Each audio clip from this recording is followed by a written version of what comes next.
switch this on, Josh. That way you've no time to sort of think about what I'm going to ask you, or you're not going to have time to tidy yourself up. Okay. Cool. As long as the wind doesn't ruin my hair. I was thinking actually the one thing that when I heard that Josh Meakin was in a band, I thought of course he is, because you come from like a long line of forget the Jackson 5, it's like the Meakin 500. There's at least there's at least I don't know like 20 Meakins that seem to be just sort of in the ether that are just all good musicians and all obviously it's a bit like Terry's that, great, Brian's great, they're all just so did you growing up, were you very aware of that? Were you kind of thinking, okay, I'm going to do this? No, I was completely I didn't realise I'd be doing it, but I was always sort of in that sort of going to the gigs, going to all the things. I spent half my childhood in the old Harbour Bar, right, when it had all the flat couches and everything. So I was just like, that's just my childhood, hanging around the studio, messing with all the keyboards and everything. Normally parents say to their children, you know what, music's good fun and all that, but just for the weekends you got to go get a proper job. But I'm guessing the Meakins were a little bit different, that they know how great it is to play music and to be involved in it, and I'm sure there was probably more encouragement than people saying, oh, you shouldn't. Well, there was always like kind of thing, like they're always glad I'm getting into it because it's a good thing to do, right. But realistically you still have to, sure, got to pay the rent, you got to find some bread somewhere, like so butter. It's not completely, absolute faith in becoming a rock star. Well, they're also, they've been on it, long enough to know that there's a, there's a balance to be had, and if you can make a living, great, but be ready to do other things as well. Now, with up to the lady, I know you told me it's around for a few years. Can you remember why or how or when it formed, or? It was kind of when we were in school. We were kind of like, we all had mutual friends between us, right? And we kind of just came together to hang out and write music. Like, we weren't thinking, oh, get gigging, we'll do recordings, and we would kind of just see how it goes and just enjoy the process, Right. So. And how long ago was this now? You're 12 or 13 now. What age are you now? I'm 22. This would be towards the end of 6th year. Right. Okay. And so maybe 5-6 years ago. Yeah. Well, maybe not quite. 2013. Oh, of course. Yeah. It'd be a little bit less. 4 years ago. Yeah. About that. Right.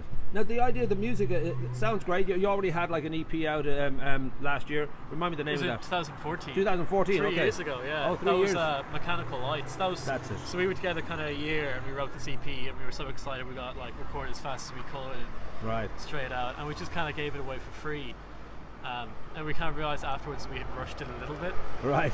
And we weren't absolutely happy with it. We don't go anything better. Okay. So we kind of, that's why we haven't done anything. We haven't released any music in 3 years now, because we've been taking our time to make sure it's absolutely like something we can really be happy with.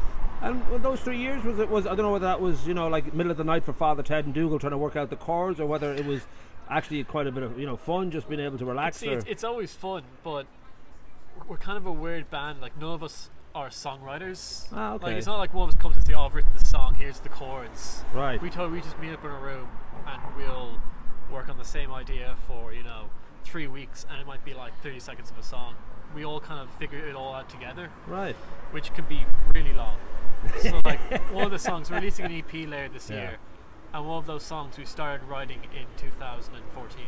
Nice. This is the 6-track EP you're hoping to release later. Yeah. Right. So one of those tracks just took forever to finish, just because we have to figure it all out together. What bits go where? We spend a lot of time just figuring those things out. Right. And that sort of that approach now, is that something that you feel, well, you kind of thinking, well, if this takes us quite a while to put these songs together, that's just the way we work, or do you sort of feel, well, we should work out a plan here, lads, like, otherwise the album is due in 2025. Yeah, it's a bit like that, but it's kind of just, it's the way we are. Well, it's supposed to be, it has to be organic, otherwise you're going to it's going to be kind of forced, and you mightn't feel true to it, or you mightn't feel it's the right. The other thing I think sometimes it makes sort of more you get more personality across, right? Because sometimes if you're in a band and there's the guy who writes the songs, sure, and if that guy is influenced by, I don't know, like the Strokes, then the song will end up kind of sounding a bit like the Strokes. But since we all have different influences, and because of the process we do of kind of just melding things together, it can sound like completely different, a bit bizarre sometimes. And you're stepping into that wonderful world of improv, where people like Brian Eno and Miles Davis, they almost hate it when people are very, very definite on what they're going to do, because you just end up with a not that it can be necessarily bad, but it can be certainly contrived, or it can be predictable. Whereas when you're dealing with true organic kind of almost improv, where you're not quite sure what's going to happen, it's not like you've got a major blueprint to work off. That's when magic happens, because it's partly a mistake spark something, or a bit of genius spark something? Yeah, because we kind of do just figure things out as we go along, and we don't have an idea of what we want something like. If we start writing a song, sometimes an idea, we don't go, oh, you know, this sounds like the Beatles, and then we don't try and make it sound like the Beatles. We kind of just let it go. Okay. And if it ends up sounding like something, it's like, great, it sounds like. Right.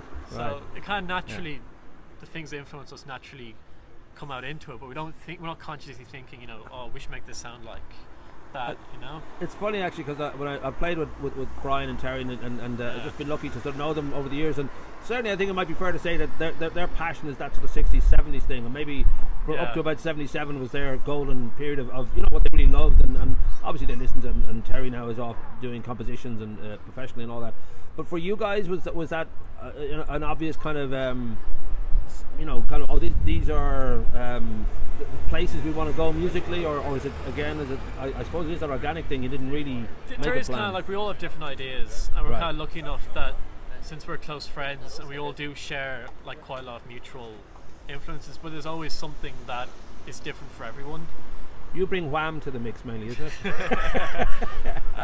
Yeah, we all bring completely different things. Right. I mean, if I was to try and list out all the different things, it'd just be well, the hope is it keeps on growing and evolving, because that's the way music works. Now we should mention the new single, My Name. We've got for the first time you have a video which I watched, and it's rock and roll. This is Olga. How do you pronounce her surname? Kuzmenko. Nice work. Yeah, no, she's brilliant. Are you sure? I thought James Bond fought her in For Yours Eyes Only. Are you sure that's not the same? Maybe Olga? we'll see. Maybe, yeah. But that's kind of a nice step, because we live in a time where music is consumed, you know, online more than anywhere else. So having a decent video to sort of put out there is a big kind of part of the gig now. I mean, would you have like a sense of where? Obviously, it's on Spotify and it's out there. When releasing something these days, what was your first sort of thought? Is the video very important in your mind? Is it the platform where you get it to, how it gets out there? I mean, there's all these different ways to release. Because of the internet, things have gotten sort of. You think everything's a lot closer, right? Which it kind of is, but it's also a lot further, because you can get sort of oversaturated with just everything. Sure. So if you're something like, if you're releasing a new song, you know, there's probably another 50 bands in Ireland who are releasing new songs tomorrow. Yeah. You know, and you need to have something that gets the attention a little bit more, just to get those few people. And something like a video is kind of the only way to do that, because people like yourself even, or like Nile or Nine, all these different reviewers and bloggers, they attach to these kind of things, something visuals, strong representations and all, to get people's attention. And I think the hope is that the democracy of the internet means that, you know, rather than, and there will be still like a major influence from the major media outlets, like from the Irish Times to the New York Times, if they say hooray, it will get noticed, but there's much more of a grassroots side to the internet, that things just catch fire because a friend likes it and tells another friend, and it sort of grows, and there is that side of it. I really think is wonderful, that you know, bands can exist almost entirely on a cult level, and you know, there's many great bands. I just sort of unearthed them, and I realized that they've been out there for a year or two, and there's thousands upon thousands of people love them. So I suppose there's a kind of a quality of the work does work, you know, where people do actually react to it and share it and pass it on. So you're doing well on that front, because it's a good song. Yeah, thanks. So the EP, when would you hope, given that it's taken you a little bit of time to get the second single out, you hope to have it this year, the sixth track? No, it will be out, because it's all finished. It's all great. It's all ready to go. It's just timing it nicely. I thought you looked tired, alright. I was wondering.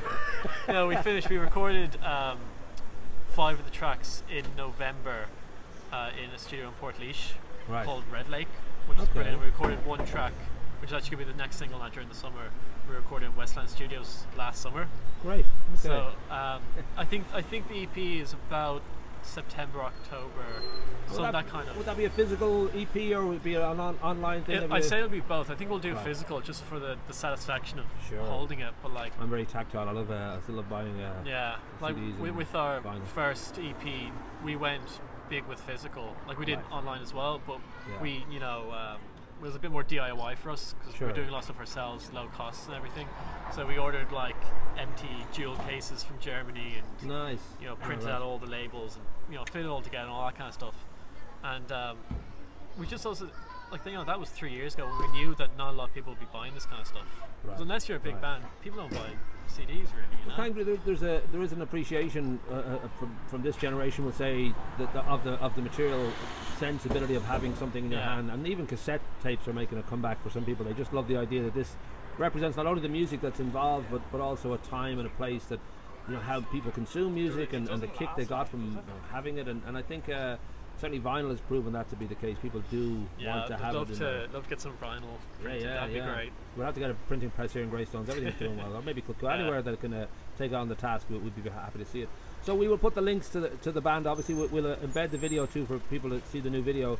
When it comes to you can let us know when the 6-track is out, and we can sort of point people in that direction. But nicely done, and we'll keep everybody in the loop. If somebody wanted to try and buy your first single, would that still be available anywhere? Or well, for most part, we're going with streaming. So you'll find it on Spotify and iTunes. So you can buy it on iTunes, stream on Spotify. Money does come to us in the end, you know. Rock Spotify. and roll. Well, then there we go. It's more about just people enjoying it, you know. Beautiful, nicely done. Thank you very much.